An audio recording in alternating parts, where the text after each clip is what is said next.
Bonjour à tous et bienvenue sur les Chroniques du blindage et bienvenue dans mon atelier. Donc aujourd'hui, je continue de travailler sur la remorque du MAZ. La dernière fois, j'avais travaillé sur deux petits éléments en photodécoupe. Donc les éléments antidérapants qui sont à venir coller en lieu et place des éléments prémoulés, enfin moulés plutôt en plastique, qui sont sur la remorque. Donc je ferai ça un petit peu plus tard. Je voulais déjà, comme c'est un travail un petit peu fastidieux, je voulais déjà travailler un peu là-dessus. J'en ai encore à faire, hein, notamment pour les parties mobiles qui sont situées à l'arrière de la remorque. Donc ça, je les ferai plus tard. Et donc comme c'est du travail un peu rébarbatif, j'aime bien de travailler un petit peu dessus de temps en temps et puis de faire une petite pause et de passer à autre chose.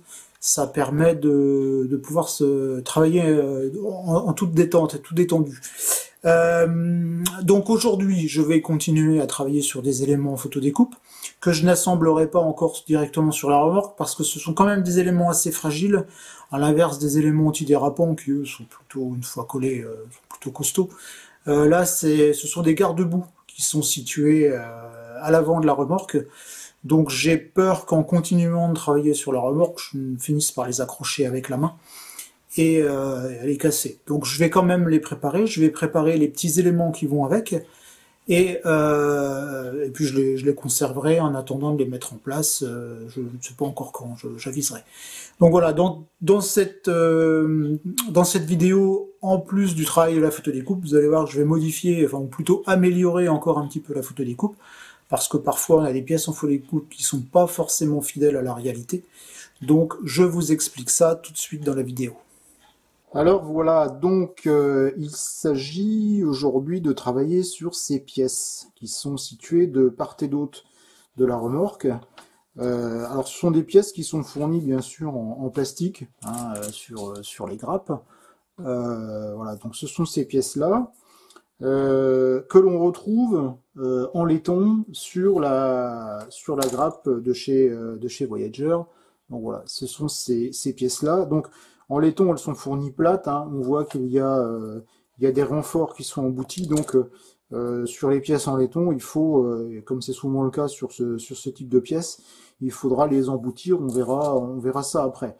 Alors la pièce, voilà, les pièces laiton Voyager, les voici. Donc elles sont bien sûr un peu plus complètes et un peu plus jolies que les pièces en plastique. Par contre, le souci, c'est que lorsque l'on regarde un petit peu la doc, donc notamment ici, voilà, je vais me replacer et je vais zoomer un petit peu, voilà. On s'aperçoit qu'en fait, c'est effectivement une pièce qui est assez plate, qui comporte des zones embouties, hein, ce sont des raidisseurs, ça c'est plutôt typique des engins russes. Par contre, il y a un retour ici, donc qui donne une certaine épaisseur vue de profil. Donc c'est bien une pièce qui est assez plate, assez fine, pardon, qui comporte un retour qui lui confère une certaine épaisseur, donc comme je viens de le dire, vue de profil. On a également aussi le même retour ici. Et le souci, c'est que la pièce en laiton ne fournit pas ce retour. C'est-à-dire que quand on utilise, ou si on utilise la pièce en laiton, quand on la regarde de profil, on va avoir une pièce qui va être ultra fine, ultra plate. Par contre, si on regarde la pièce en plastique, et qu'on la regarde de profil, bon là on ne voit pas parce que je ne les ai pas dégrappés, mais par contre, de profil, l'épaisseur correspond mieux à ce qu'on peut voir au niveau de l'engin réel. Du coup, le dilemme, c'était de savoir qu'est-ce que j'allais utiliser, la pièce en laiton ou la pièce plastique. J'avoue avoir été tenté un moment par la pièce plastique et puis je me suis dit que finalement non parce que elle était quand même moins réaliste que la pièce en laiton. Du coup, ce qu'il va falloir faire, c'est recréer cette fameuse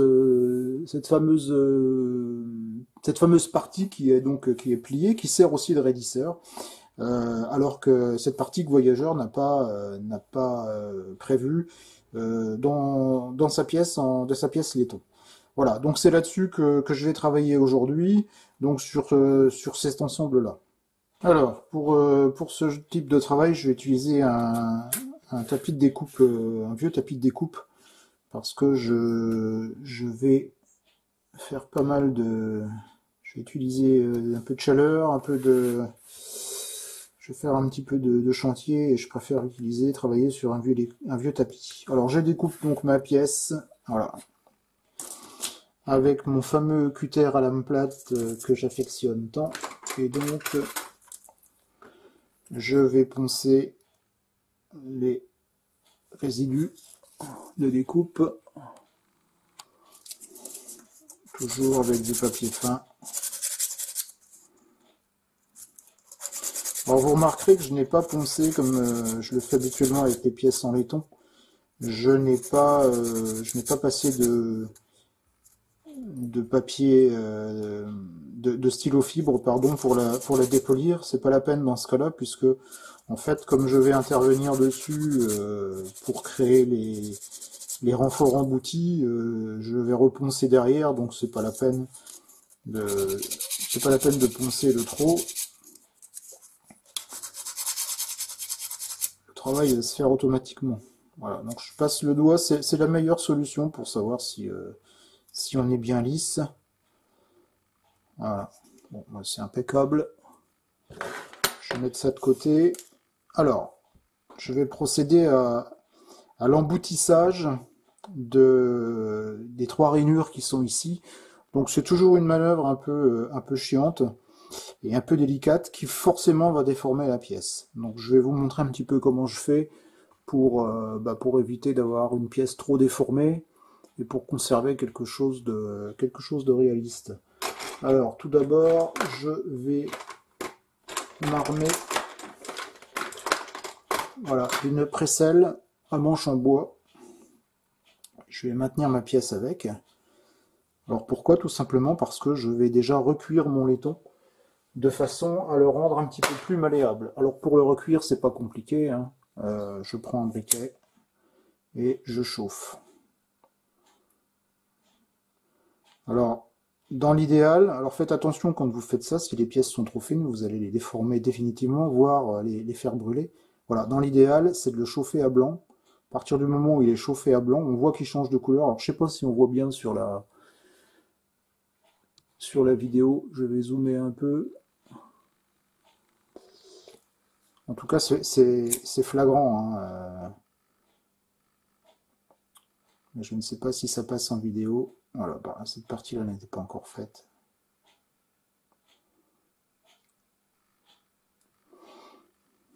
Ensuite, je chauffe l'autre côté. Alors là, on ne va pas la voir blanchir, hein, puisque on a du noir.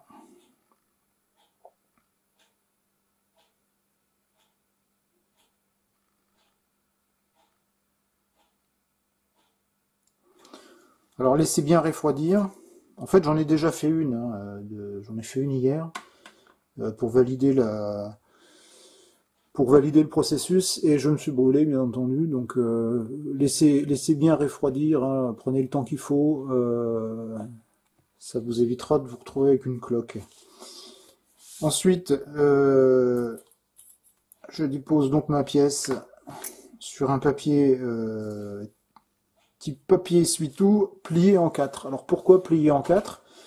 Tout simplement parce que ça va me permettre d'avoir suffisamment d'épaisseur pour pouvoir former ma pièce. Si j'essaye de l'emboutir directement sur une surface dure, en fait je vais pas réussir à emboutir grand chose. J'ai besoin d'avoir un fond qui soit quand même un petit peu mou, et le papier absorbant c'est plutôt quelque chose qui se prête bien à ce type de travail. Voilà, là je suis refroidi, donc je passe dans un premier temps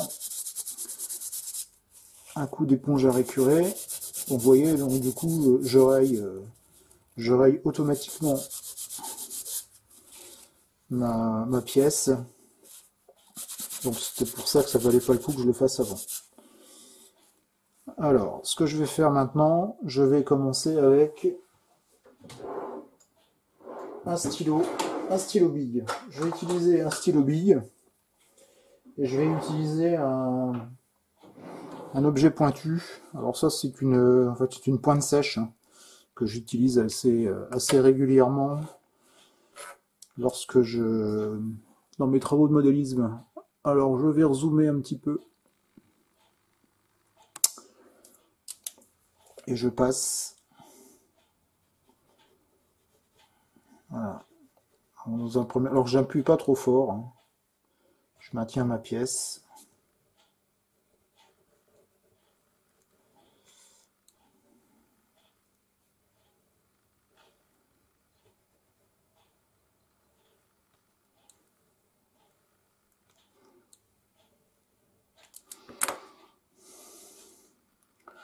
Donc ça commence un petit peu à agir.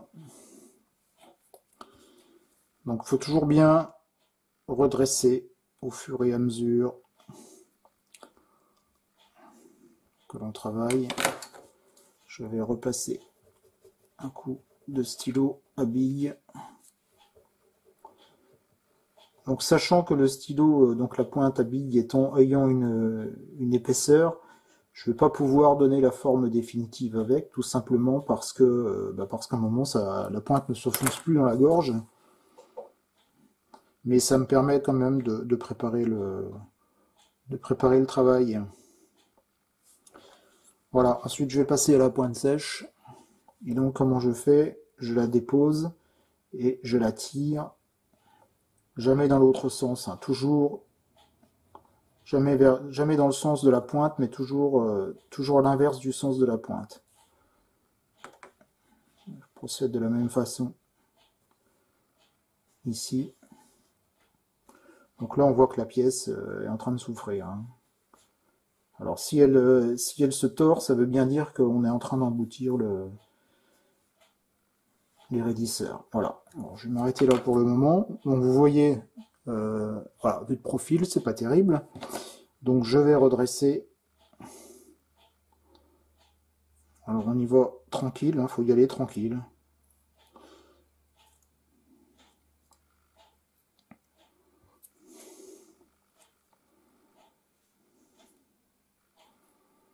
Donc l'opération de redressement se fait sur toute la longueur, bien entendu.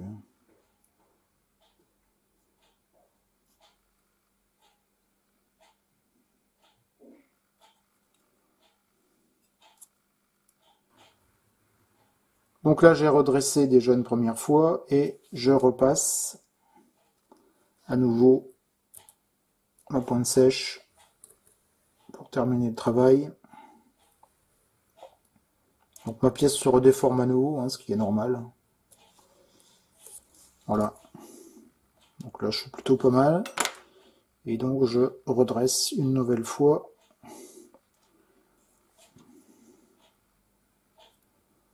Pour redonner la forme originale.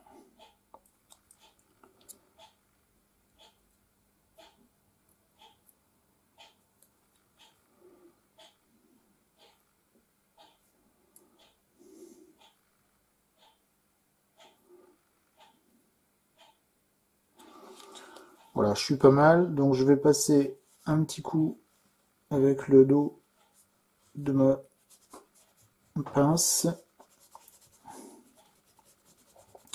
en appuyant légèrement donc, au milieu des rainures, voilà, pour bien redonner, vous voyez. Donc là, je suis plutôt pas mal. Et donc, pour terminer, je vais utiliser cet ustensile, donc avec une pointe sèche mais ronde, et voilà, je vais passer au milieu en donnant un mouvement tournant. Et donc là, je vais bien récupérer la forme de ma pièce telle qu'elle était au départ.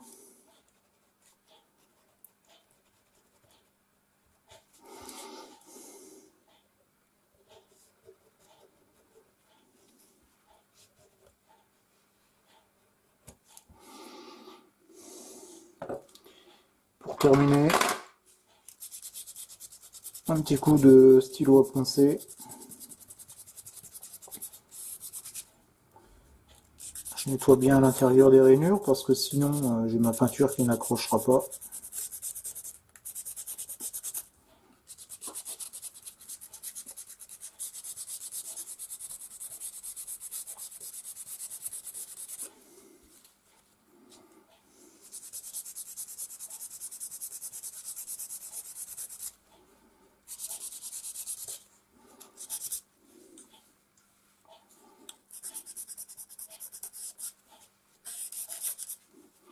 Et bien sûr, je fais l'autre face.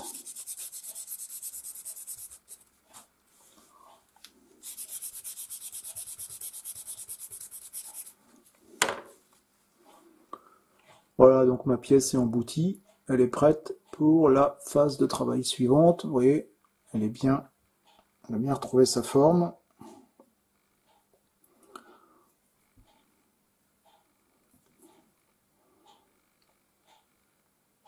Maintenant, je vais passer au pliage.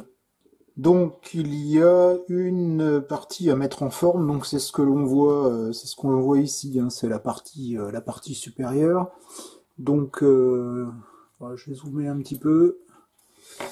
Donc voilà où j'en suis. Donc j'ai ici la partie supérieure à mettre en forme, comme je viens de le dire. Donc en fait on a deux pliages à faire, un qui est à angle droit et ensuite la dernière partie qui est environ à 45 degrés. Donc là j'ai la bonne pièce hein, qui donc se situe comme ça.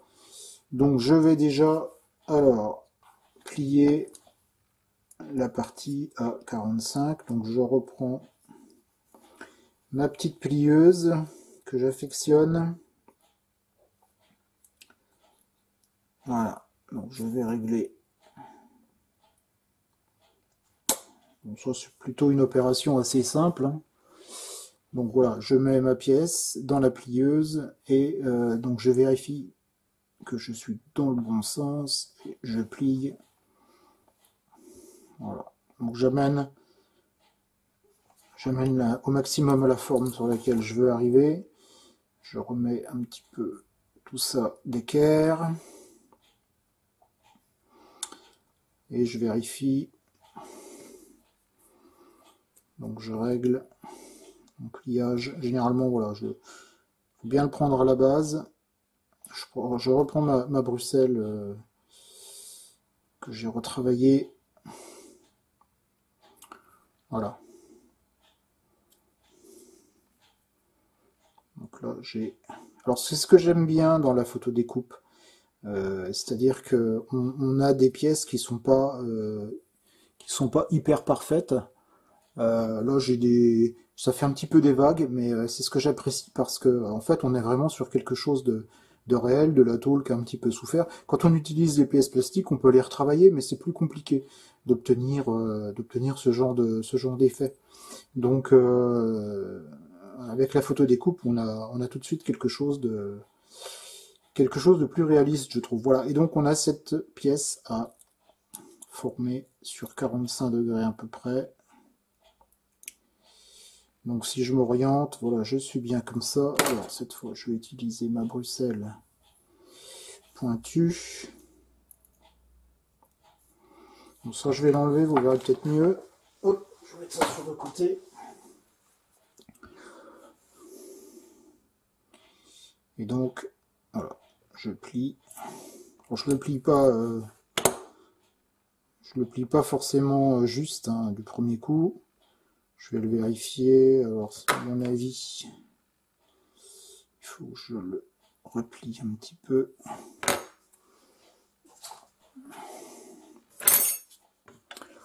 Donc en fait, c'est une pièce qui viendra ici. Hein.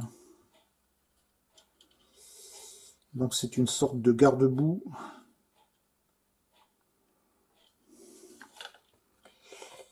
Donc je suis pas trop mal.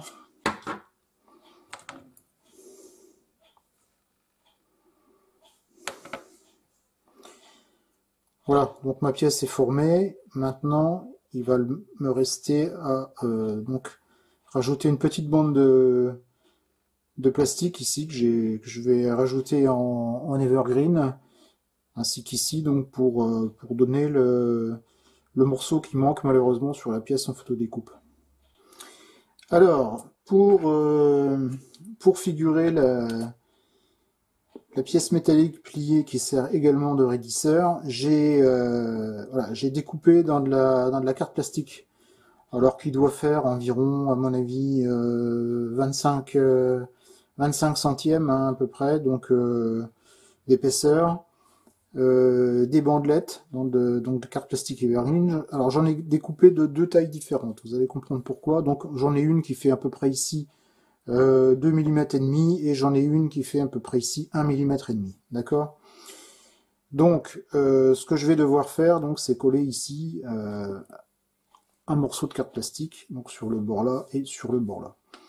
Donc, je vais commencer par le côté le plus grand. Donc, ici, j'ai mis, pour maintenir la pièce en laiton, j'ai mis de l'adhésif double face. Donc, je positionne ma pièce dessus, voilà, de façon à ce qu'elle ne bouge pas. Et donc, je vais prendre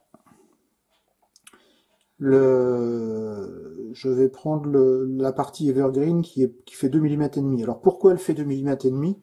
Tout simplement parce que on voit bien que quand je pose ma pièce à plat, je vais avoir à rattraper l'épaisseur des raidisseurs que j'ai fait tout à l'heure. Hein. Donc cette partie-là va se retrouver, va devoir être compensée. Et donc c'est pour ça que j'ai simplement mis une bande un peu plus large que je poncerai après de l'extérieur. Donc après je vais la réduire en hauteur.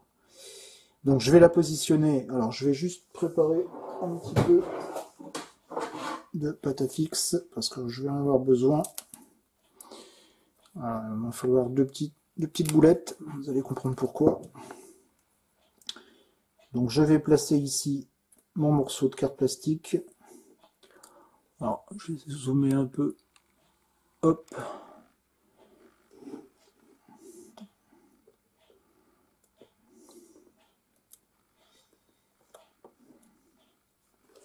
Voilà, en fait, et je viens la plaquer contre ma pièce avec un morceau de carte plastique.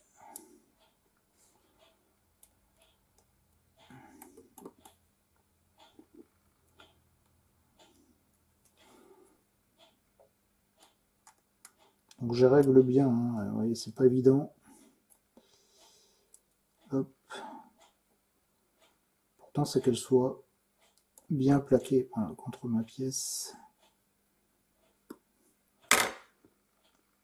Voilà, je maintiens avec 2 boulettes de pâte à fixe. Et là, je suis plutôt pas mal. Alors par contre, je vais...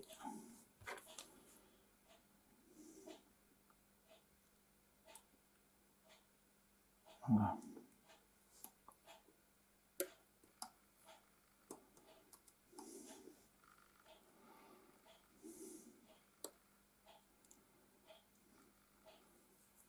Alors,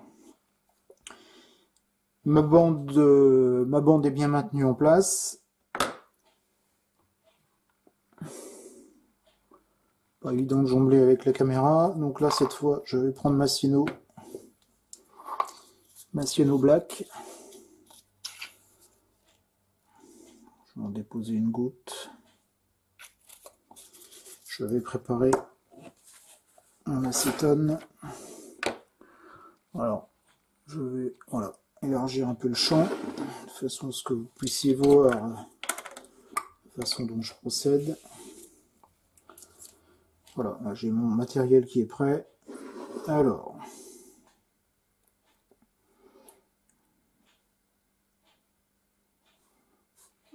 je commence par un bout.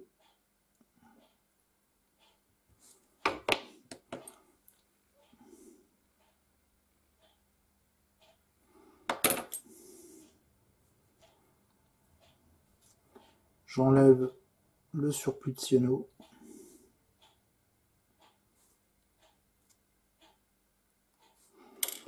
Et donc là, je vais pouvoir en coller l'ensemble de la pièce.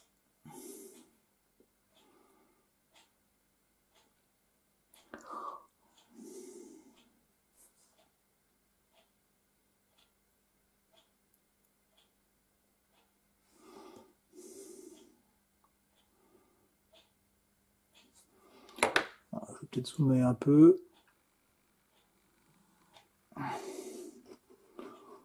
Voilà.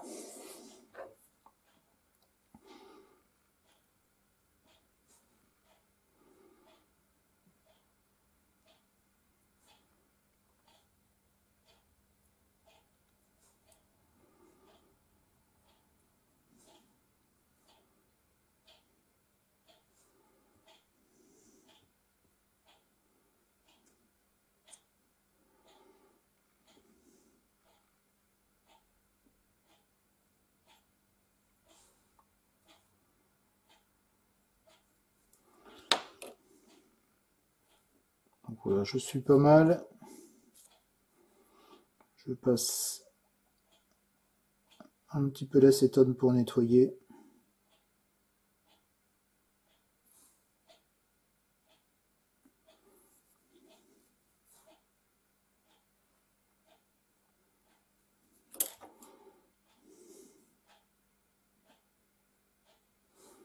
Voilà, normalement là c'est collé. Hein.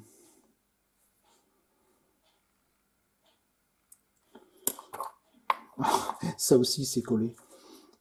Voilà.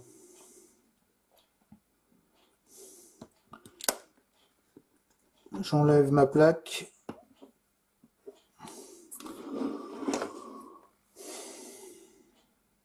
Voilà, donc c'est bon, ça c'est collé. Alors je vais enlever délicatement ma pièce en laiton. Voilà. Et ce que je vais faire ici, c'est que je vais également mettre de la cyano.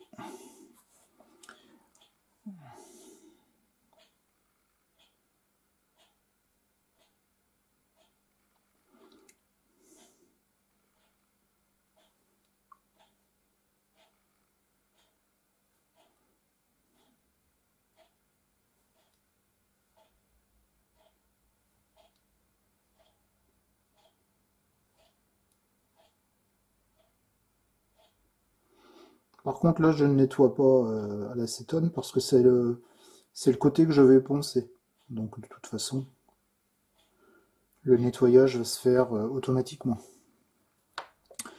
Voilà, ensuite je vais passer au dernier morceau. Alors je suis sorti du champ, je vais élargir un peu, voilà. Donc je vais m'orienter un peu différemment avec mon double face. Voilà, je vais me mettre comme ça. Donc ma pièce, je vais l'enlever, ma pièce tient bien. Je vais prendre cette fois alors la bande plus petite que j'ai faite. Alors c'est le même principe, hein, je vais positionner la bande le long. Voilà, donc là, je vais mettre un peu de pâte à fixe. Voilà, donc la bande est maintenue, vous voyez, ça va tout seul. Ça permet de travailler plus facilement. Hein. J'applique de la cyano.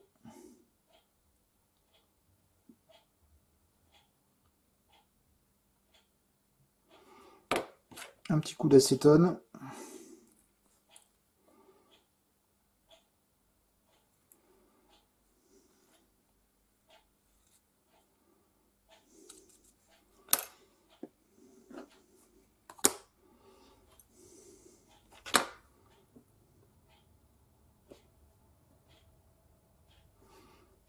Alors, faut faire attention de ne pas tout tordre, hein. Faut y aller délicatement. Ça tient bien, hein, le double face. Voilà. Et j'ai ma bande d'Evergreen qui a bougé. C'est pas grave. Voilà. Ah, elle est revenue en place. Je vais bien la replaquer. Voilà. Donc, pour assurer le coup, je remets de la colle cyano ici.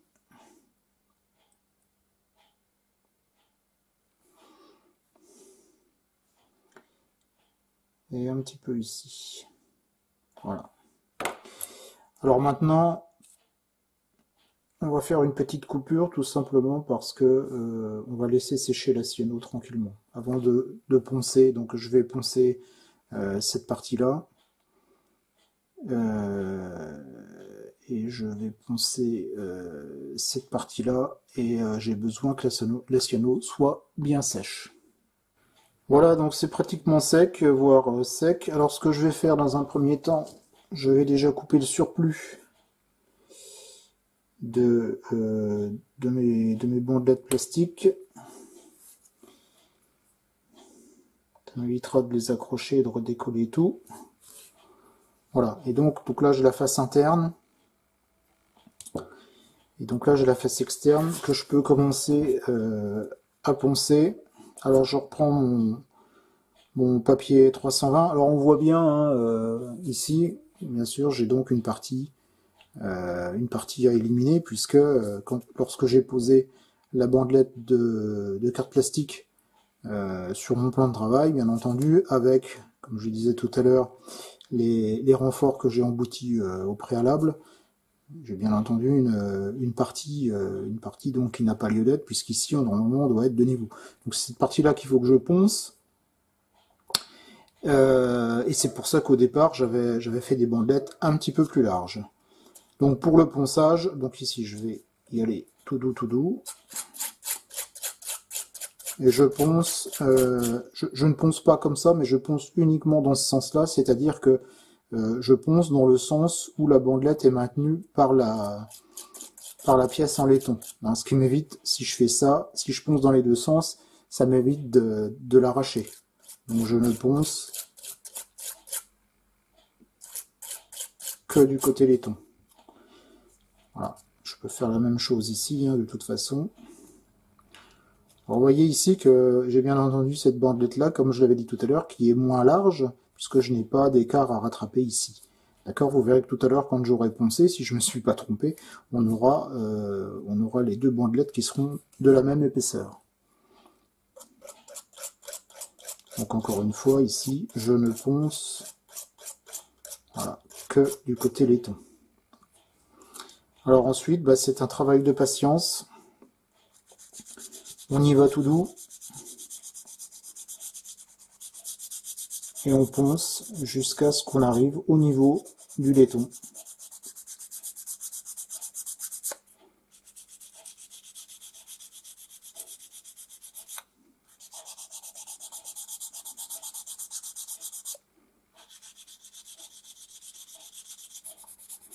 Alors l'avantage de la Ciano Black, c'est que pour ce type d'opération, on voit bien là où il reste de la colle à poncer. Comme j'ai déjà dit, hein, moi j'utilise pratiquement plus que ce type de Ciano parce qu'elle a vraiment, je trouve qu'elle a vraiment plein d'avantages. Déjà c'est une très bonne colle, elle colle super bien, elle réagit bien à l'acétone et elle est très solide, hein, vraiment c'est du costaud. Hein.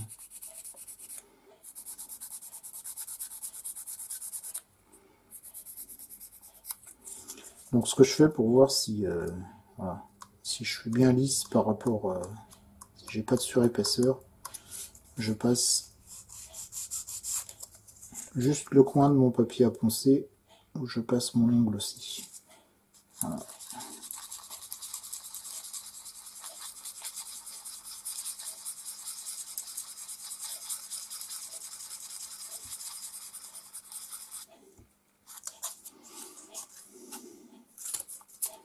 Donc je plie ma petite feuille de papier à poncer au gré de mes besoins.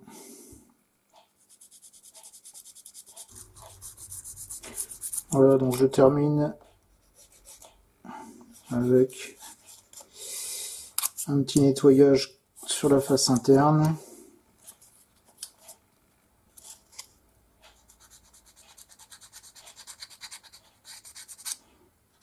Voilà, c'est pas mal. Je passe un petit coup de stylo fibre. Donc voilà ce que ça donne. Donc celui-ci est poncé. Hein. Donc j'ai bien maintenant mon retour. Et je vais passer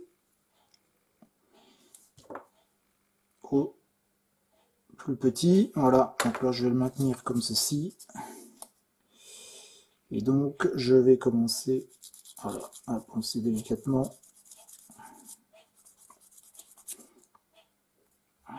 Finalement, je pense que ça sera beaucoup mieux voilà, de faire comme ça.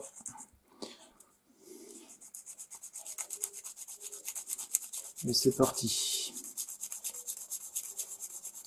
Bon, celui-ci est moins compliqué dans le sens où je ponce sur une surface plane, hein, donc je ne suis pas gêné par les renforts que j'avais créés au début. Donc là, je peux y aller franco. Voilà. Donc là, je ponce jusqu'à ce que donc je tiens bien droit et je ponce jusqu'à ce que je vois encore de la cyano. Une fois qu'il n'y a plus de cyano, ça veut dire que je suis nickel. Voilà.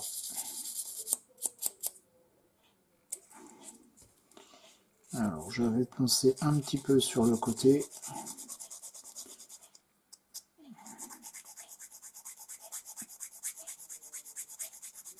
J'avais mis un petit peu de colle. Ça, je l'avais fait tout à l'heure.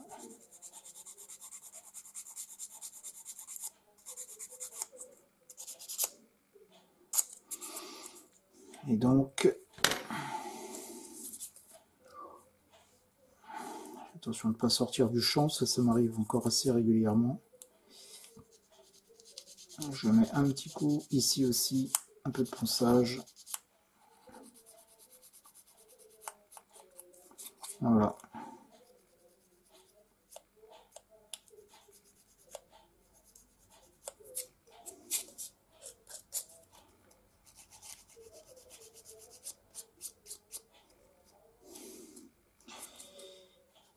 Et voilà, c'est terminé, ou presque. Je fignole un petit peu. En fait, j'ai jamais fini, moi. À chaque fois que je pense avoir fini, je retrouve systématiquement une bricole à faire. Voilà, tout ça, c'est bien lisse.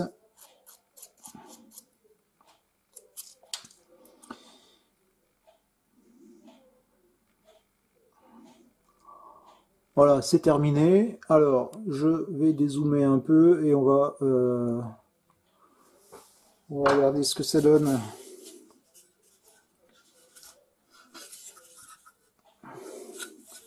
Donc en fait, c'est une pièce. Alors, je vais mettre. Voilà, c'est une pièce qui va venir se mettre ici. Bon, bah c'est pas mal. Hein. C'est plutôt pas mal. Voilà. Donc ça c'est ok. Je vais reprendre ma doc.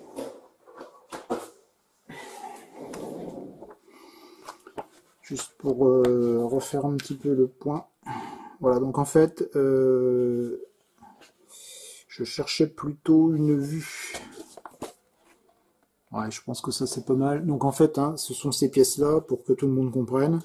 Donc en fait, lorsque le mât est bien droit, avec les roues arrière, on a des projections debout qui se font au niveau des vérins ici, et donc pour protéger les vérins de toutes les projections.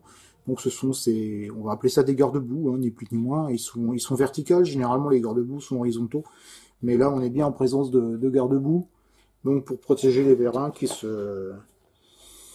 de façon à ce qu'ils demeurent opérationnels. Voilà. Donc, il me reste les petites pièces que voici, que voilà. Donc, ce sont les petites pièces en fait qui vont servir à attacher le garde-boue sur la caisse. Donc, je vais passer au dégrappage et au montage et à l'assemblage de ces pièces.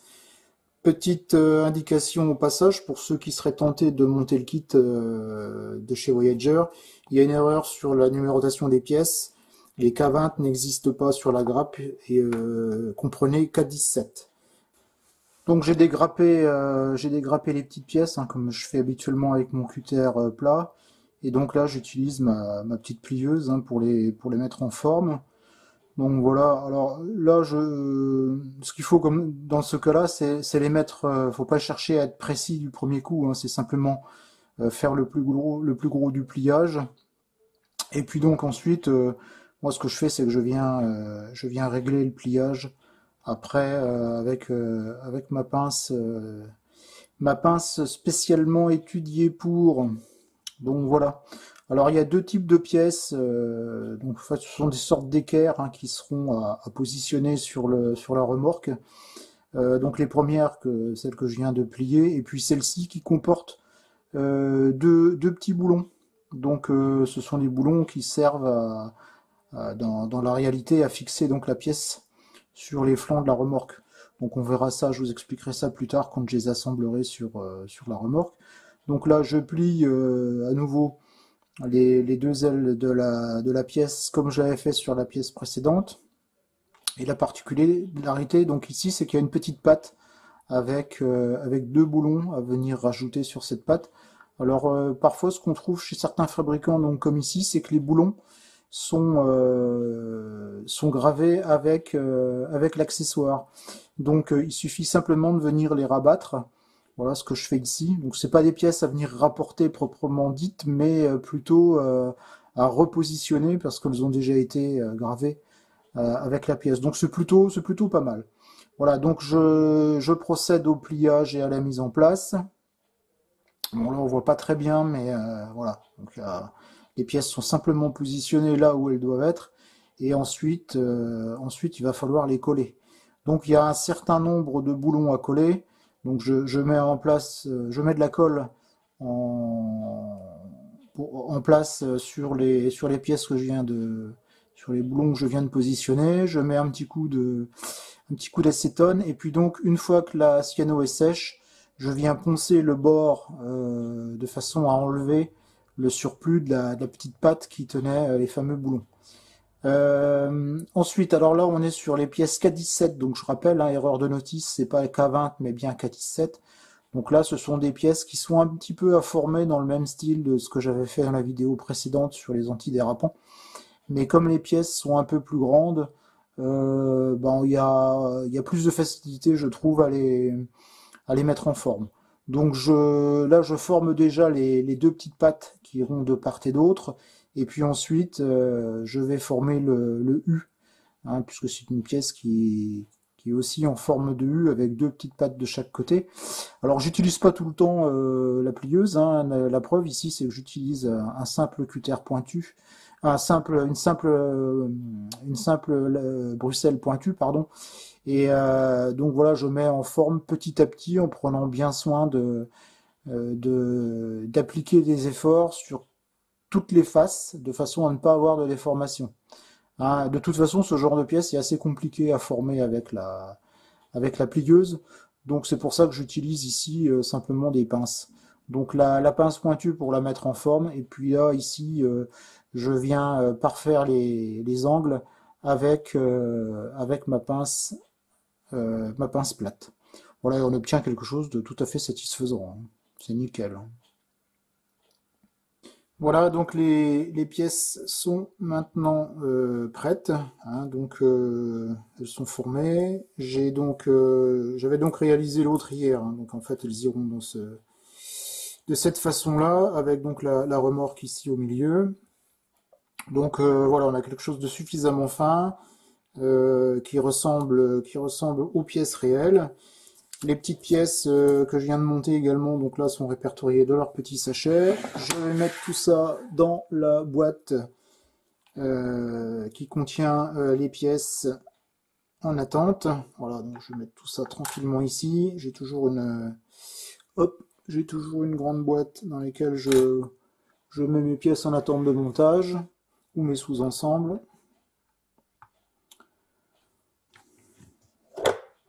Bon, bien travaillé, moi, pour aujourd'hui, hein. Voilà, donc pour le travail d'aujourd'hui, donc travail un petit peu quand même un petit peu délicat, surtout former les éléments les éléments qui sont caractéristiques quand même des engins russes, hein. Les éléments qui permettent les renforts, hein. Donc sur les pièces en photodécoupe, c'est toujours un petit peu délicat parce qu'on arrive toujours à les déformer. Donc voilà, faut bien prendre son temps. Vous voyez comment moi j'ai procédé, on obtient au final quelque chose qui est plutôt sympa. Lorsqu'on a à refaire ces mêmes travaux d'emboutissage sur par exemple des rangements qu'on trouve notamment sur le T55 ou le T62, C'est quelque chose d'assez délicat. On a vite fait quand même d'esquinter un peu les pièces. Donc encore une fois, faut y aller tranquillement. Il faut pas essayer non plus d'essayer de reproduire forcément ce qu'on a sur les pièces plastiques, tout simplement parce que souvent ces renforts emboutis sont un peu gros sur les pièces plastiques. Donc restez avec quelque chose de voilà ce que vous arrivez à obtenir au niveau de la pièce en laiton. Vous verrez une fois peint, l'effet est tout à fait impeccable. Voilà donc pour cette séance, pour la séance d'aujourd'hui, je vous dis à très bientôt sur les chroniques du blindage.